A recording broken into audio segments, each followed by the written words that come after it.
Thank you for joining me today. It's Brian Gubernick, and welcome to the No Days Off podcast, where we believe that every single day brings a new opportunity to get better.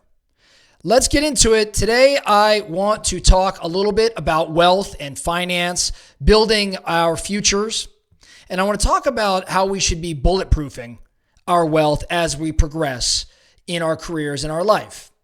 When you start out, right, when you come out of college, or maybe you didn't go to college, but you're early in your career, you were just, scratching and clawing your way up, trying to catch a break here, catch a break there. And you have the ability, because you're young and frankly, because you don't usually start with much, you have the ability to take a bit more risk. Oftentimes, those risks blow up. They don't create the reward that you desire. And sometimes those risks work out. No matter what, though, over the course of time, as you begin to grow your wealth, as you start to accumulate more assets, more capital, more cash, the ability to invest or start up businesses, whatever it may be, as you continue to grow, as you develop that over time, your risk tolerance should decline. In other words, the risks that you're willing to take in, say, your 20s and 30s are usually a bit more aggressive than the risks you're willing to take in your 40s and 50s and beyond, if in fact you've established yourself and you're growing. I want to talk about the steps or the things you should be considering as you aim to bulletproof your wealth. As you grow your wealth, you start looking at different strategies to bulletproof, to lower the risk, lower the exposure, and make certain that you maintain, or maybe go back a little bit, but maintain, for the most part, maintain what you have, and it's only up, even in down times. What should you be thinking about? Number one, I think you either need to consider diversifying, meaning spreading your investments across different asset classes. Maybe, it's real estate and stocks and bonds and different commodities and businesses, whatever it may be, but you're diversified.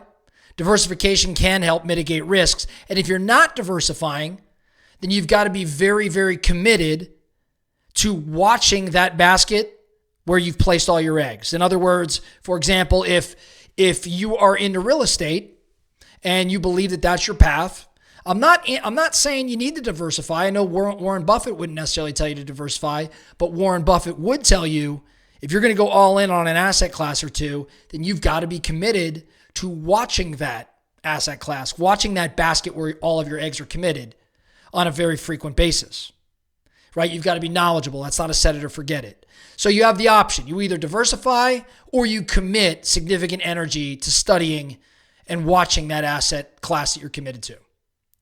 Next, asset protection. As you grow your wealth and you must bulletproof your estate, asset protection is mandatory.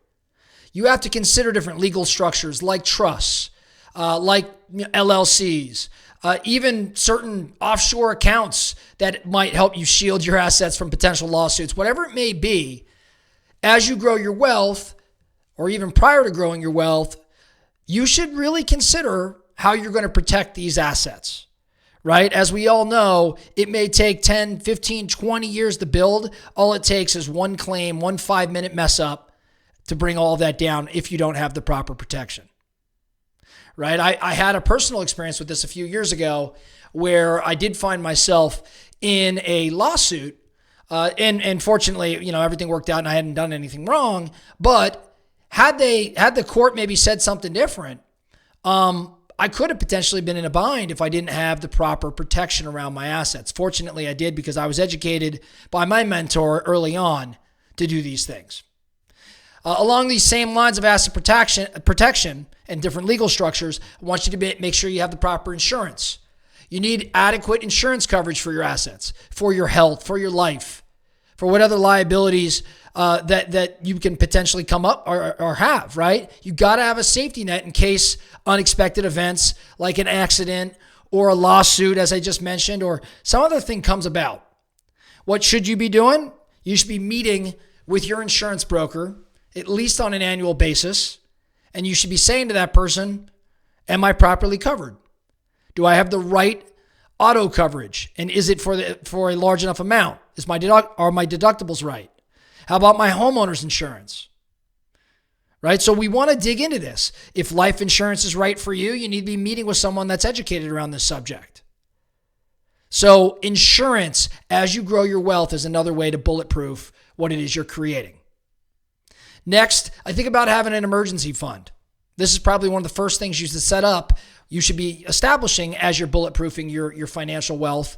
You need to have an emergency fund, which is really just a cash reserve that is equal to multiple months of living expenses. And the purpose here is that in the event something happens, something unexpected occurs, you can cover your expenses, you can cover any sort of income disruptions. Early in my life, I shot to have 3 months of reserves. That was my first goal. I want to have 3 months of reserves. So if I was spending, say, $3,000 a month on all of my expenses, I wanted to have $9,000 sitting in an account on the side just in case. Now, as I progressed in my life and my career, I went from 3 months to 6 months to 9 months to 12 months. And now I try to sit on about 12 months worth of cash, actually a little bit more than that. And the way I look at that is I have these dollars that are not, getting the return maybe that I desire, but this is my emergency fund.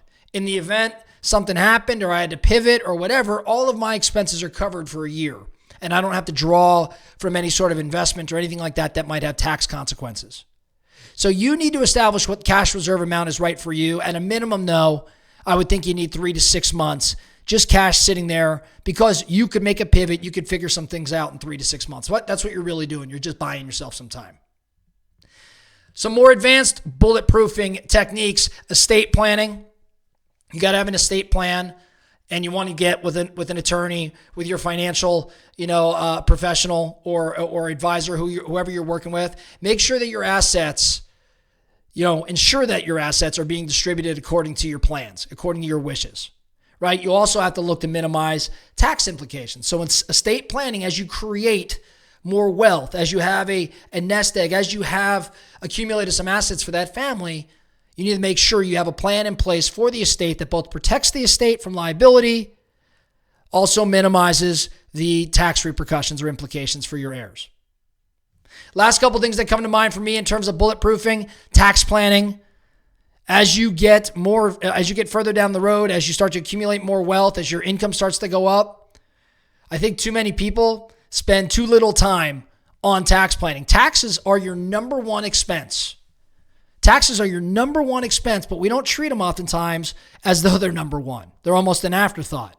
You need to, as you grow your wealth, begin to optimize your tax strategies by taking advantage of different tax-deferred accounts, or just different investment strategies that minimize taxes, or different deductions or credits that are available to you. You've got to become a student of the tax game if you're going to bulletproof your wealth. Last thing for me that I'm thinking around when it comes to bulletproofing wealth, I think about avoiding high-risk investments and avoiding high-risk people. Avoiding high-risk investments and avoiding high-risk people.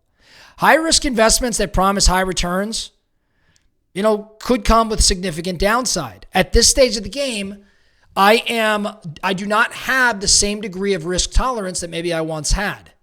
Doesn't mean I don't take risks relative to, what I'm comfortable in taking. But I'm just saying that as you accumulate more wealth, your job is to protect that wealth as well as continue to grow it. There's nothing wrong with growing that wealth of yours at a stable or even even higher return, right? I'm not saying you shouldn't maximize your return. I'm just saying swinging for the fences with some sort of high risk investment may not make as much sense as it once could have. Same goes with high risk people. What do I mean when I say high risk people? You have to more strongly, consider your partners as you progress, right? You can't have a screwed up partnership. As the world gets bigger, as your financial world gets bigger, you have more exposure, more risk. So you got to choose who you're hanging out with, specifically who you're partnering with in business. You got to choose them, more wisely than you ever have, right? You are a function, or you are a component or a relationship, with that individual, and that individual, mishap by that individual can have an adverse impact on you.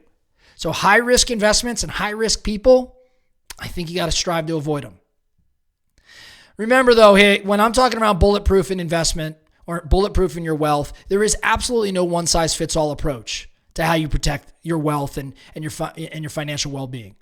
So you've got to go figure out your strategies to your individual circumstances. You also have to take into account your long-term goals, the goals for your family, and the tolerance for risk that you may have. We're all a little bit different. So the focusing question for you today, no matter where you're at on this wealth journey, what steps must you consider in order to protect, in order to bulletproof your wealth right now? What are some areas where you have some exposure that you have to take some action steps around today to minimize that exposure and get to a more stable footing? That's all I have for you today, the No Days Off podcast. Thank you so much for listening. And remember, every single day brings a new opportunity to get better. So let's get after it.